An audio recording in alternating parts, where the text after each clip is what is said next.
I think you shall never see a poem as lovely as a tree when monsters dwell on top.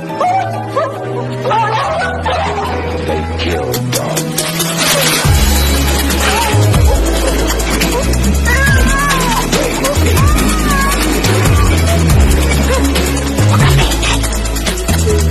Hindi ba sinabi ko?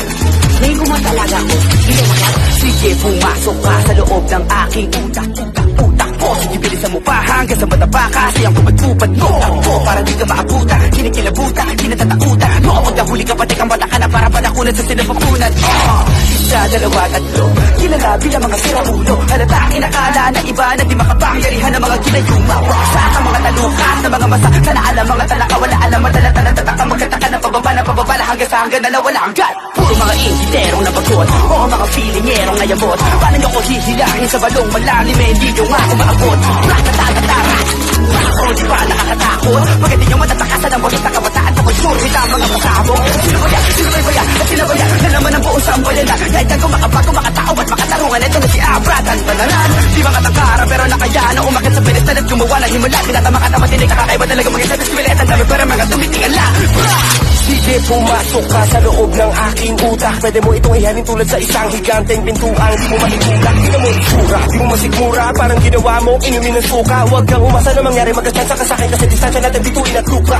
Libo-libo sinagupa, binao para masura. Pinipicturan ko muna bago inibig sa lupa. Piniti mo, lirisip mo, pipiliti ko, pihiti ko, tigin mo, kiliti mo. Imposible ko makuha, Pilipino sining at literaturang hinaluan ng mga bara na parang hilulipi ko. Masulat mga titik na inipon at sinukat ay nagiging ibo-ibo pag hindi ko na isuka.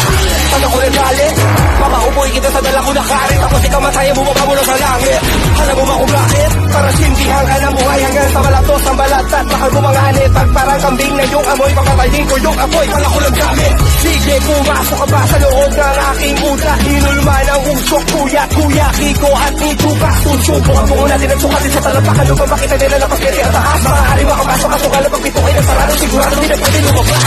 Sige, pumasok ka sa loob ng aking utak. Para kang umakyat na manahaw at naligaw sa gitna ng gubat. Di mo maintindihan parang dikit-dikit na sulat ng motor. Mga kabit-kabit na letter parang tren, pinadatak ko pa rin. Kahit akala ng iba'y kinakalawang ang motor. Hawak ko'y pinito na mula kay Pusay na nagsiga. Pag tinamaan ng tingin, sigurado may tao matataas na along kaya lumamo ng isla.